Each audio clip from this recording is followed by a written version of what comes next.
Welcome to Loving God and Loving Life. In John chapter 8, we find one of the most famous stories in all of the Bible of Jesus forgiving a woman who's been caught in the act of adultery. He also teaches about who the true children of Abraham are. This amazing story of these religious leaders catching this woman committing adultery. Oddly enough, I think it's relatively universal that adultery takes two people, but somehow they were only able to catch her. And they're endeavoring to set up a scenario, yes, to embarrass her, but ultimately to truly try to prove that Jesus was contradicting God by getting him to contradict Scripture. They had a verse in the Old Testament about stoning people who had committed adultery. They were kind of misinterpreting God's intent. And yeah, there are some harsh commands. God knew full well when he gave those commands. He knew their nature. Just like a teacher on the first day of school that has to be really, really harsh because you know good and well you got a bunch of rascally rabbits who are about to run. Yeah, you got to make a firm, and yes, does God give some of these harsh commands knowing full well, and which played out in history? Friends, the Israelites almost never kept that command to stone people committing adultery. And God knew they never would. He was putting that stake in the ground because he recognized how painful and destructive sin is. Yes, he was making a point. Yes, sin is massive. Adultery is massively destructive and painful and causes death.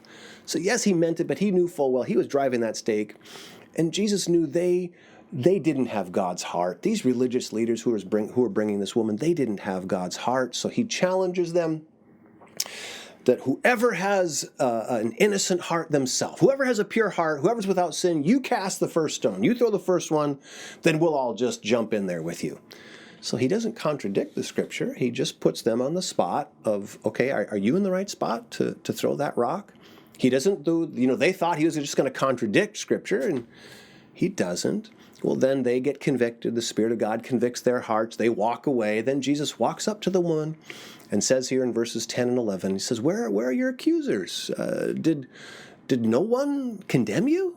And she says, No, Lord, nobody. Nobody's condemned me. And then these amazing words that hopefully will ring in our heart forever. Jesus says, Neither do I condemn you.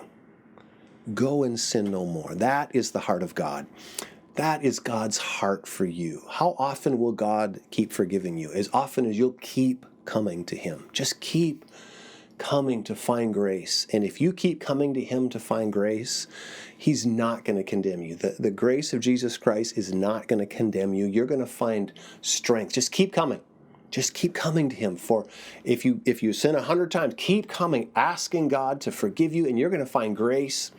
Each time, grace to change, grace to grow, grace to go and sin no more. He is not condemning us. He's trying to help us. We are experiencing his love, and we're communicating that love to this world. God, send us one person today to share your love with.